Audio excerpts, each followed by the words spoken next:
Jewish Channel's Week in Review. President Obama rounds out his Mideast policy team. Who is a Jew in Israel faces potentially major challenges. The Holocaust-denying bishop says he's sorry, but not wrong. Beating back a sour economy with kosher wine. And a U.S. tennis star gives up big cash for Israeli solidarity. Hello, and welcome to the Jewish Channel's Week in Review. I'm Stephen I. Weiss. A Mideast advisor to both the Clinton and first Bush administrations has been named a special advisor to the Obama administration. Dennis Ross is most likely to engage in diplomacy with Iran. This comes soon after the appointment of George Mitchell as special envoy to the Middle East, where he will oversee the Israeli-Palestinian situation. To get a perspective from Obama supporters, we asked the left-wing Israel Policy Forum's Seymour Reich for his take on Ross's appointment. Very qualified, knows the region, and if anyone can help make any inroads in terms of the Iranian issue, and particularly their nuclear capability, Dennis can probably help the Secretary, Hillary Clinton, achieve some progress in that regard. Reich joined many others in being critical of a rumored potential appointment, that of Charles Freeman as chairman of the National Intelligence Council. I think it would be a bad appointment, and it would put into question some of the intelligence reports that his position would ordinarily be giving up the echelons to the president. And I would hope that the president would reconsider and not make that appointment. Meanwhile, Israel's internal decision of who does and doesn't become a full-fledged Jewish citizen could face significant upheaval, according to two reports this week. First, Israeli newspaper Yediot Achronot reported that Israel's interior minister of the current lame duck administration has appointed a commission to potentially change the law of return.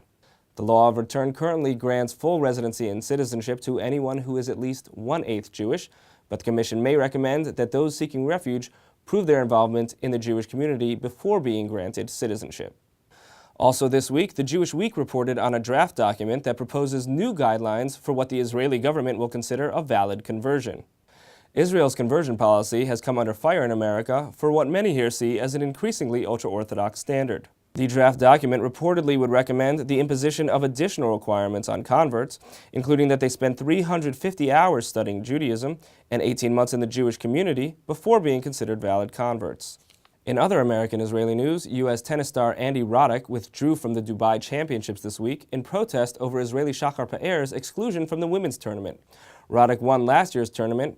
This year's tournament carried a purse of $2.2 million. In a follow-up to recent news, the infamous Holocaust-denying bishop, Richard Williamson, issued an apology through a Catholic news agency Thursday. In the statement, he asserted he regrets his remarks, and that if he had known the harm his remarks would have caused, he wouldn't have made them. Williamson also said his statements in a recent interview on Swedish television were based on the opinion of a non-historian, formed 20 years ago on the basis of evidence then available, and rarely expressed in public since. Williamson seemed to stop short of declaring those opinions were wrong, however. As a reminder, here's a clip of his appearance on Swedish television. I believe there were no gas chambers. Yes. Finally, while luxury spending has mostly ground to a halt in the United States, our Margie Rahot found one event where expensive kosher wines were flowing.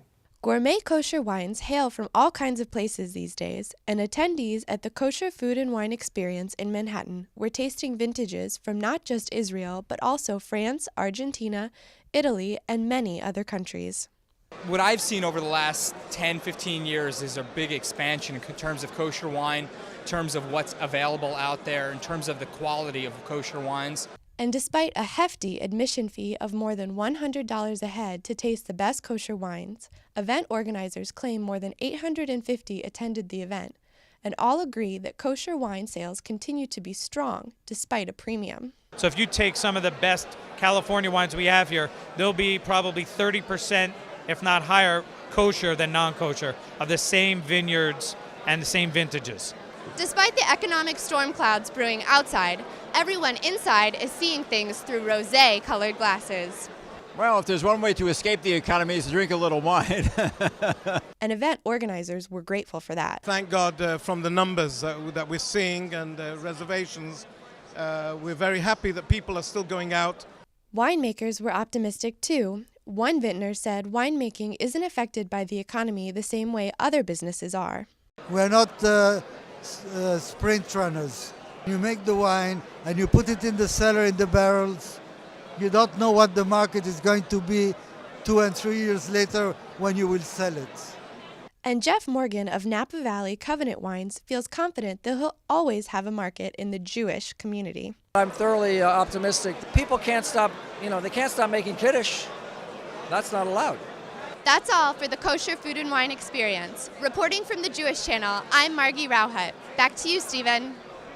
Thank you, Margie. That's all for this week. For more news and analysis from the Jewish Channel, please visit newsdesk.tjctv.com. From all of us here at the Jewish Channel, be well. The Jewish Channel is available on cable, IO Optimum Cable Channel 291, Time Warner Cable Channel 528, and Verizon Fios Channel 900. For more information, visit tjctv.com.